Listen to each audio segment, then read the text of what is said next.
సృష్టి test tube baby సెంటర్లో భారీ మోసం. ఒకరి వీర్యంతో మరొకరి బిడ్డనిచ్చిన వైద్యులు, వేరొకరి వీర్య కణాలతో బిడ్డను కలిగేలా చేసిన డాక్టర్స్, పుట్టిన బిడ్డకు DNA టెస్టులతో బయటపడ్డ మోసం. బిడ్డకు క్యాన్సర్ అని తేలడంతో షాక్ అయిన తల్లిదండ్రులు. సృష్టి టెస్ట్ ట్యూబ్ బేబీ సెంటర్పై పోలీసుల దాడి. సృష్టిపై రైడ్ చేసినటువంటి Hyderabad north zone DCP Rashmi Perumal.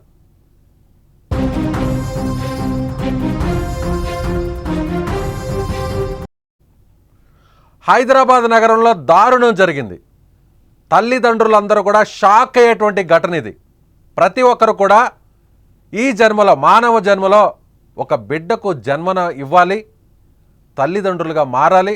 ముఖ్యంగా ఆడవారు తాము గర్భం దాల్చి ఒక బిడ్డకు జన్మనివ్వాలి, తాను తల్లిని కావాలని ఎవరైనా సరే ప్రతి ఒక్క మహిళ కూడా కోరుకుంటుంది.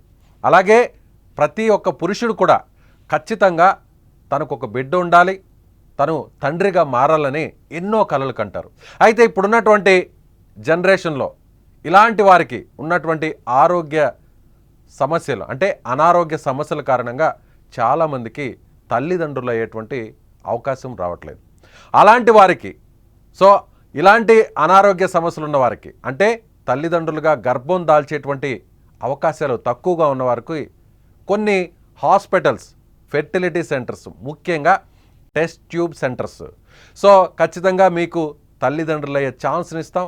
మీకున్నటువంటి లోపాలను సరిదిద్ది ముఖ్యంగా IVF లాంటి ట్రీట్మెంట్ ఇచ్చి టెస్ట్ ట్యూబ్ బేబీతో మీకు బిడ్డను జన్మనిచ్చే అరుదైన అవకాశాన్ని తాము కల్పిస్తున్నామంటూ ఇటీవల కాలంలో ఎక్కడ చూసినా ప్రధాన నగరాల్లో, హైదరాబాద్తో పాటుగా చాలా నగరాల్లో ఇలాంటి టెస్ట్ ట్యూబ్ బేబీ సెంటర్స్ను ఏర్పాటు చేస్తున్నారు. ముఖ్యంగా ఇప్పుడు మీరు చూస్తున్నటువంటి సృష్టి టెస్ట్ ట్యూబ్ బేబీ సెంటర్ ఇది సికింద్రాబాద్ పరిధిలో ఉంది. అయితే ఒక తల్లిదండ్రులు, ఇటీవల ఒక జంట, ఇద్దరు దంపతులు చాలా సంవత్సరాల నుంచి వాళ్లకు పిల్లలు పుట్టలేదు. తమకున్నటువంటి అనారోగ్య సమస్యలతో, వివిధ కారణాలతో తల్లిదండ్రులు కాలినటువంటి పరిస్థితిని ఒక హాస్పిటల్ తమకు అవకాశంగా మలుచుకుంది. నేరుగా ఈ హాస్పిటల్కి వెళ్ళారు. ఆ దంపతులు ఇద్దరు నేరుగా హాస్పిటల్కి వెళ్ళారు. తమకున్నటువంటి సమస్యను మొత్తం టెస్టులన్నీ కూడా చేశాక, ఖచ్చితంగా మీకు పిల్లలు పుట్టే అవకాశం ఉంది, మీరు IVF ట్రీట్మెంట్ చేసుకుంటే టెస్ట్ ట్యూబ్ బేబీ ద్వారా మీకు ఖచ్చితంగా బిడ్డను జన్మనిచ్చే అవకాశం మీకు వస్తుంది, అలా మీరు తల్లిదండ్రులు కావచ్చు అని అక్కడ ఉన్నటువంటి వైద్యులు నమ్మబలికారు. నమ్మారు. ఇన్ని సంవత్సరాలైనా తమకు పిల్లలు పుట్టకపోయినా దేవుడిచ్చినటువంటి శాపమేమో అనుకున్నాం, కానీ ఈ హాస్పిటల్లో ఉన్న వైద్యులు దేవుళ్ళుగా మారుతున్నారు. తమకు ఒక బిడ్డను పుట్టే అవకాశాన్ని కల్పిస్తున్నారు అని చెప్పారు. లక్షల రూపాయలు IVF ట్రీట్మెంట్ కోసం లక్షల రూపాయలను వాళ్ళ దగ్గర నుంచి వసూలు చేసింది ఈ హాస్పిటల్ మేనేజ్మెంట్. తీరా అక్కడ ట్రీట్మెంట్ తీసుకున్న తర్వాత ఆ మహిళకు గర్భం దాల్చింది. ఆమె ప్రెగ్నెంట్గా మారారు. ప్రెగ్నెంట్గా మారిన తర్వాత బిడ్డ కూడా పుట్టారు. ఇదంతా సాఫీగానే జరిగిందని ఆ తల్లిదండ్రులు దేవుళ్ళకు మొక్కున్నారు. దేవుడు తమకు వరం ఇచ్చారు. ఎక్కడో కనిపించిన దేవుడి కంటే ఈ సృష్టి టెస్ట్ ట్యూబ్ బేబీ సెంటర్లో, ఫెర్టిలిటీ సెంటర్లో ఉన్న డాక్టర్సే తమకు దేవుళ్ళని నమ్మారు. వాళ్ళకి చేతులు ఎత్తి మొక్కారు. కానీ కట్ చేస్తే ఆ బిడ్డ పుట్టాక అనారోగ్య సమస్యలతో పదే ఇబ్బంది పడుతున్నారు. తీరా ఆ బిడ్డను హాస్పిటల్కు చూపించాక, కొన్ని వైద్య పరీక్షలు చేయించాక ఆ బిడ్డకు తీవ్రమైనటువంటి అనారోగ్య సమస్య, ముఖ్యంగా క్యాన్సర్ ఆనవాళ్ళు కనిపించాయి డాక్టర్లకు.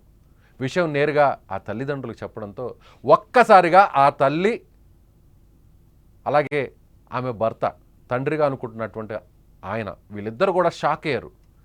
ఏంటి, పుట్టినటువంటి బిడ్డకి క్యాన్సర్ ఏంటి, ఇంత పెద్ద సమస్య రావడం ఏంటని ఆ ఇద్దరు కూడా బోరును విలపించారు.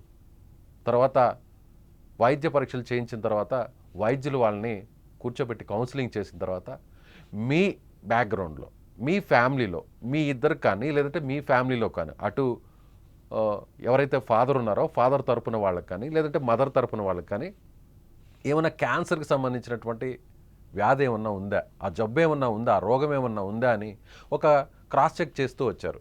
ఎక్కడా కూడా వాళ్ళ ఫ్యామిలీ హిస్టరీలో క్యాన్సర్ ఆనవాళ్ళు ఉన్నటువంటి పరిస్థితి కనిపించట్లేదు. అప్పుడు అనుమానం వచ్చినటువంటి ఈ ఇద్దరు దంపతులు డిఎన్ఏ టెస్ట్ని చేయించారు. డిఎన్ఏ టెస్ట్ చేస్తే వాళ్ళు నిర్ఘాంతపోయే ఒక్కసారిగా తలకిందులైనటువంటి పరిస్థితి. అలాంటి న్యూస్ని వాళ్ళు విన్నారు. అదే వేరొకరి వీర్య కణాలతో ఈ బిడ్డను వాళ్ళు జన్మనిచ్చారు. ఆ తల్లి గర్భం దాల్చింది. ముఖ్యంగా దీనికి కారణం డిఎన్ఏ ఒకసారి టెస్ట్ చేస్తే తండ్రికి సంబంధించినటువంటి డిఎన్ఏ టెస్ట్లో ఆ ఆనవాళ్ళు ఎక్కడ కూడా కనిపించలేదు. కేవలం తల్లికి సంబంధించినటువంటి డిఎన్ఏ కణాలు మాత్రమే సరిపోలేదు. సో ఇక్కడ అప్పుడు విషయాన్ని నిలదీస్తే అప్పుడు గట్టిగా ఏం జరిగిందని ఒకసారి వెరిఫై చేస్తే అప్పుడు హాస్పిటల్ చేసినటువంటి చీటింగ్, దీన్ని చీటింగ్ అనాలో, మోసం అనాలో, దారుణం అనాలో అర్థం కానటువంటి పరిస్థితి. అప్పుడు వేరొకరి వీర్య కణాలను తీసుకొని ఈమె అండాశయంలోకి చొప్పించి అలా గర్భం దాల్చేలా చేశారు ఈ హాస్పిటల్కి సంబంధించినటువంటి డాక్టర్స్. నిజంగా చాలా చోట్ల ఇలా వేల మంది, లక్షల మంది ఈ అడ్వాన్స్డ్ ట్రీట్మెంట్ కోసం హాస్పిటల్స్కు వెళ్తుంటారు. వెళ్ళి ఇలా ఐవీఎఫ్, ఇక్సీ ఇలా రకరకాల ట్రీట్మెంట్స్, అంటే టెస్ట్ ట్యూబ్ బేబీ సెంటర్స్కి సంబంధించినటువంటి ఆ హాస్పిటల్ని కాంటాక్ట్ చేస్తారు. కాంటాక్ట్ చేసిన తర్వాత ఆ ట్రీట్మెంట్ తీసుకుంటారు. తీసుకున్న తర్వాత లక్షల రూపాయలు ఖర్చు పెట్టిన తర్వాత కొంతమందికి తల్లి అయ్యే అవకాశం ఉంటుంది, కొంతమందికి మాత్రం ఎంత ప్రయత్నించా కూడా అవకాశం రాదు. అవకాశం వచ్చిన వారు ఆ డాక్టర్లే తమకు దేవుళ్ళు, పైనున్నటువంటి ఆ దేవుడు తమకు వరం ఇవ్వకపోయినా కనిపించే దేవుళ్ళు ఈ డాక్టర్లే అని చెప్పని వాళ్ళ దగ్గర లక్షల రూపాయలు ఉన్న డబ్బంతా కూడా, ఆస్తులు, బంగారు, పొలాలు ఇలా ఏమున్నా కూడా అన్నీ అమ్ముకొని తమ స్థాయి కాకపోయినా, తమ స్తోమతకు మించినా కూడా ఆ డాక్టర్లకి డబ్బులు చెల్లిస్తారు. ఇదే ఒక ఐవీఎఫ్ ట్రీట్మెంట్ చేసుకోవాలంటే కనీసం 3 నుంచి 4 లక్షల రూపాయల వరకు ఛార్జ్ చేస్తారు. ఏ హాస్పిటల్ అయినా, ఏ ఫెర్టిలిటీ సెంటర్లో అయినా, ఏ టెస్ట్ ట్యూబ్ సెంటర్లో అయినా సరే. అది హైదరాబాద్ అయినా, సికింద్రాబాద్ అయినా, వైజాగ్ అయినా, విజయవాడ అయినా, ఎక్కడైనా సరే, తెలంగాణ అయినా, ఆంధ్ర అయినా. కానీ ఏ తల్లిదండ్రులు కూడా గర్భం దాల్చిన తర్వాత ఆ దేవుళ్ళు తమకు వరం ఇచ్చారు, ఇన్ని రోజులు తాము ఎన్నో అవమానాలు ఎదుర్కొన్నాం, గొడ్రాళ్ళు అని చెప్పి ఆడవాళ్ళని తిడుతుంటారు, అలాగే మగతనం లేదా అనే రకంగా కూడా కొంతమంది విమర్శిస్తుంటారు. ఇలా అనేక అవమానాలు పడుతుంటాం. కానీ ఈ డాక్టర్స్ ట్రీట్మెంట్ తీసుకున్న తర్వాత డబ్బులు పోయినా పర్వాలేదు, లక్షల రూపాయలు పోయినా కానీ పర్వాలేదు, ఆస్తులు లేకపోయినా పర్వాలేదు, బెడ్ ఉంటే చాలు అంటూ కూడా తమ స్తోమతకు మించిన వారు, పేదవారు సైతం ఆస్తులు అమ్మి మరీ ఇలా ట్రీట్మెంట్ తీసుకుంటున్నారు. ట్రీట్మెంట్ తీసుకున్న తర్వాత వాళ్ళ గర్భం దాల్చిన తర్వాత, బిడ్డకు జన్మనిచ్చిన తర్వాత తీరా ఆ బిడ్డ తమ బిడ్డ కాదు, తమకు పుట్టినటువంటి బిడ్డ కాదు అని తెలిస్తే ఆ తల్లిదండ్రుల పరిస్థితి ఎలా ఉంటుందో కనీసం ఈ వైద్యులు ఆలోచించలేకపోయారు. డబ్బే పరమావధి, డబ్బు అసలు లక్షల రూపాయలు వాళ్ళు ఇస్తున్నారు కాబట్టి ఎలా అయినా సరే వాళ్ళకు మనం ప్రామిస్ చేసాం కాబట్టి, అలాగే మన రెప్యుటేషన్ పెరగాలి కాబట్టి వచ్చినటువంటి ప్రతి పేషెంట్కి కూడా ట్రీట్మెంట్ సక్సెస్ అవ్వడం, వాళ్ళకి బిడ్డ పుట్టే ఛాన్సులు పెంచడం, అలాగే వాళ్ళకి బిడ్డ పుట్టే విధంగా కూడా మంచి వైద్యం అందిస్తున్నాం అనేటువంటి ప్రచారం చేసుకోవాలి. కాబట్టి అవకాశం లేకపోయినా కూడా ఇక్కడ చూడాల్సినటువంటి పరిస్థితి ఏంటంటే, నిజంగానే అతనికి వీర్యకణాలు ఉండి, వీర్యకణాలు ఆరోగ్యకరంగా ఉండి వేరొకరు వీర్యకణాలను మార్చేశారా, వేరొకరు వీర్యకణాలను ఆ తల్లికి, ఆ మహిళకు అండాశయంలో చొప్పించారా, ఆ టెస్ట్ ట్యూబ్ బేబీలో ఆ ఎగ్లో ఆ స్పెర్మ్ని ఇంజెక్ట్ చేశారా, లేదంటే అతనికి అవకాశం ఉండి కూడా ఇలా అక్కడ హాస్పిటల్లో జరిగినటువంటి నిర్లక్ష్యం కారణంగా మారిపోయా, లేదంటే అవకాశం లేకపోయినా కూడా ఖచ్చితంగా మీకు పిల్లలు పుట్టే ఛాన్స్ ఉంది, మీరు ఆరోగ్యంగానే ఉన్నారు అని వేరొకరికి సంబంధించినటువంటి వీర్యకణాలని కావాలని తెలిసి మరి వైద్యులు ఇలాంటి మోసం చేశారా అనేది పోలీసులు విచారణలో తేలుతుంది. ప్రస్తుతం పోలీసులు మొత్తం హాస్పిటల్ అంతా కూడా గేట్స్ క్లోజ్ చేశారు, చెక్ చేస్తున్నారు, మొత్తం అంతా కూడా రికార్డ్స్ అన్నీ కూడా పరిశీలిస్తున్నారు. సో హాస్పిటల్కి సంబంధించినటువంటి డేటా అంతా కూడా తీస్తున్నారు. ఇది వైద్యులు కావాలనే తెలిసి ఈ మోసం చేశారా, లేదంటే అక్కడ ల్యాబ్స్లో జరిగినటువంటి ఆండ్రాలజీ ల్యాబ్లో జరిగినటువంటి నిర్లక్ష్యం వల్ల ఇంత దారుణం జరిగిందనేటువంటి కోణంలో పోలీసులు అయితే ప్రస్తుతం అక్కడ ఉన్నటువంటి north zone DCP Rashmi Perumal విచారణ జరుపుతున్నారు. పోలీసులు అందరూ కూడా అక్కడ ఆ ఫెర్టిలిటీ సెంటర్కి వెళ్ళారు. ఇలా ఎన్ని సంవత్సరాల నుంచి ఈ విధంగా జరుగుతుంది. సో ఇప్పుడు ఇలా ట్రీట్మెంట్ తీసుకునే వాళ్ళందరూ కూడా, సో ఇప్పుడు అందరూ కూడా జనరల్గా ఎవరైనా కూడా గర్భం దాల్చిన తర్వాత, ప్రెగ్నెంట్ అయిన తర్వాత డిఎన్ఏ టెస్ట్ చేసుకోవాల్సినటువంటి అవసరం ఎవరికీ రాదు, ఏ తల్లిదండ్రులకి రాదు.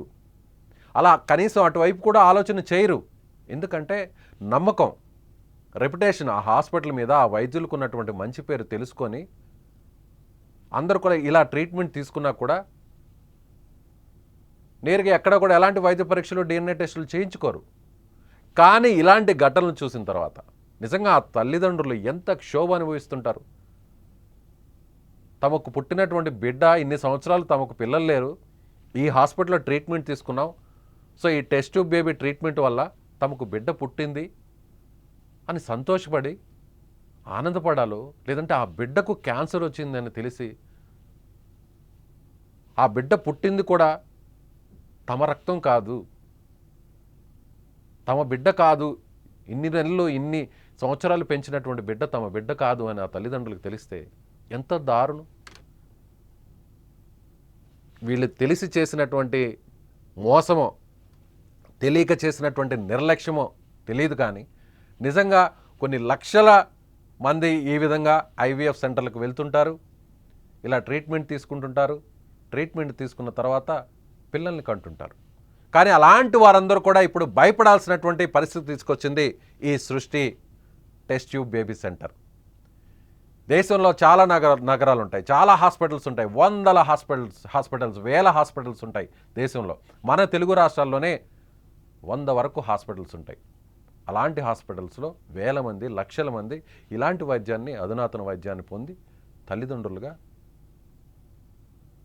వాళ్ళు నిజమైనటువంటి దేవుడు మళ్ళీ తిరిగి మాకు ఒక అవకాశం ఇచ్చారని ఆనందపడుతుంటారు. అలాంటి వాళ్ళకి ఇలాంటి వైద్యులు నిజంగా డబ్బుని రక్తం పీల్చినట్టుగా డబ్బుని పీల్చుకునే తినేటువంటి వీళ్ళని ఏం చేయాలి? ఇలాంటి వైద్యం కోసం వెళ్తున్నటువంటి తల్లిదండ్రులు, ఇప్పుడు ఆ దంపతులందరూ కూడా భయపడాల్సినటువంటి పరిస్థితి వచ్చింది. సరోగసీ ద్వారా, ఐవీఎఫ్ ద్వారా తల్లులు అవుతున్నవారు, తండ్రులు అవుతున్నవారు, పిల్లలకు జన్మనిస్తున్న వాళ్ళు ఒక్కసారిగా అలర్ట్గా ఉండండి. నిజంగా లక్షల రూపాయలు చాలా ఈజీగా వచ్చేస్తున్నాయి. అడ్వాన్స్డ్ ట్రీట్మెంట్ పేరుతో మనం ఎలా అయినా సరే కేవలం ప్రెగ్నెన్సీ ఇస్తే చాలు, ప్రెగ్నెంట్ని చేస్తే చాలు, బిడ్డని పుట్టిస్తే చాలు, అది ఎలా అయినా పర్వాలేదు అని ఇలా ఆలోచించే వారికి ఖచ్చితంగా పోలీసులు బుద్ధి చెప్పాలి. దీని వెనక వాస్తవాలన్నీ కూడా బయట తీయాలి. కావాలనే తెలిసి మరి ఇలా చేశారా, లేదంటే నిర్లక్ష్యం అని దీన్ని నిర్లక్ష్యం కూడా అనకూడదు దీన్ని. ఎందుకంటే ఒక చిన్న నిర్లక్ష్యం అనేది ఆ జీవితాంతం ఆ తల్లిదండ్రులందరూ కూడా క్షోభపడేలా చేశారు. చాలా జాగ్రత్తగా చేయాలి. ఎక్కడైనా కూడా ఇలాంటివి చేసేటప్పుడు ట్రీట్మెంట్ చాలా జాగ్రత్తగా చేయాలి, లేదంటే ఆ జీవితాలు మొత్తం తారుమారవుతాయి. సో దీని మీద సంబంధిత అధికారులు కూడా అప్రమత్తంగా ఉండాలి. తరచూ వాళ్ళని వెరిఫై చేయాలి, చెక్ చేయాలి. ఇలాంటివి మళ్ళీ రిపీట్ కాకుండా ఆ తల్లిదండ్రులు జరిగినటువంటి అన్యాయం, దారుణం, మోసం మళ్ళీ జరగకుండా చూడాలి. సో తల్లిదండ్రులు కావాలని కలగలు కంటున్నటువంటి దంపతులందరూ కూడా మీరు కూడా అప్రమత్తంగా ఉండండి. అప్రమత్తంగా ఉండే హాస్పిటల్కి సంబంధించినటువంటి ప్రీవియస్ రికార్డ్స్ని ఒకసారి చెక్ చేయండి. డబ్బుతోనే ఇదంతా కూడా ఒక పెద్ద మాఫియానే చెప్పాలి. ఎందుకంటే ఈ హాస్పిటల్స్ అన్నీ కూడా ఈ విధంగా లక్షల రూపాయలు ఈజీగా వస్తాయి కాబట్టి తల్లిదండ్రులకు సంబంధించినటువంటి తల్లి కావాలి, తండ్రి కావాలి అని ఎన్నో కలలు కంటుంటారు, ఎన్నో ఏళ్ల నుంచి ఇబ్బందులు పడుతుంటారు. అలాంటి వారే తమకు దొరికినటువంటి ఒక ఆదాయ వనరులుగా మార్చుకునేటువంటి ఇలాంటి వైద్యుల పట్ల చాలా కఠినంగా వ్యవహరించాలి. మళ్ళీ ఇంకొకరు ఇలాంటి తప్పు చేయాలంటే భయపడే విధంగా శిక్షలు వేయాలి. నిజంగా ఈ తప్పు చేసి ఉంటే ఈ హాస్పిటల్ మేనేజ్మెంట్ కావచ్చు, అందులో పాల్గొన్నటువంటి వైద్యులు కావచ్చు, సిబ్బంది కావచ్చు, వాళ్ళు ఎవరైనా సరే ఖచ్చితంగా వాళ్ళకి బుద్ధి చెప్పాలి, సరైనటువంటి శిక్షలు వేయాలి. అప్పుడే ఇలాంటి వైద్యం చాలా జాగ్రత్తగా చేయాల్సినటువంటి ఈ వైద్యంలో ప్రతి ఒక్కరు కూడా ఏమాత్రం నిర్లక్ష్యం జరిగినా కూడా పెద్ద శిక్ష పడుతుంది. లేదంటే ఏమాత్రం మనం చిన్నపాటి మోసం చేయాలన్నా కూడా మనకి పెద్ద మోసం, పెద్ద శిక్ష పడుతుంది. మొత్తం జీవితాలే తారుమారేటువంటి నిర్ణయంలో చాలా కీలకంగా వ్యవహరించాల్సినటువంటి పరిస్థితి వైద్యులు కావచ్చు, సిబ్బంది కావచ్చు అప్రమత్తంగా ఉండాలనేది అందరికీ తెలియదు. మీరేమనుకుంటున్నారు? నిజంగా ఈ హాస్పిటల్ మేనేజ్మెంట్ చేసినటువంటి ఘనకార్యం, మోసం, దారుణం, మొత్తం ఆ కుటుంబం అంతా కూడా కుమిలిపోయేలా చేసినటువంటి వీళ్ళని ఏం చేయాలి? డబ్బే పరమావధిగా, డబ్బు వస్తే చాలు, పేషెంట్స్ సంబంధించినటువంటి జీవితాలు ఏమైనా పర్వాలేదు అనుకునే ఇలాంటి వైద్యుల్ని, ఇలాంటి మేనేజ్మెంట్ని, యాజమాన్యాలని ఏం చేయాలి? మీరు కూడా ఖచ్చితంగా కామెంట్ చేయండి. ఇలాంటి వారిని ఏం చేయాలో మీ అభిప్రాయాన్ని కామెంట్ బాక్స్లో తెలియచేయండి.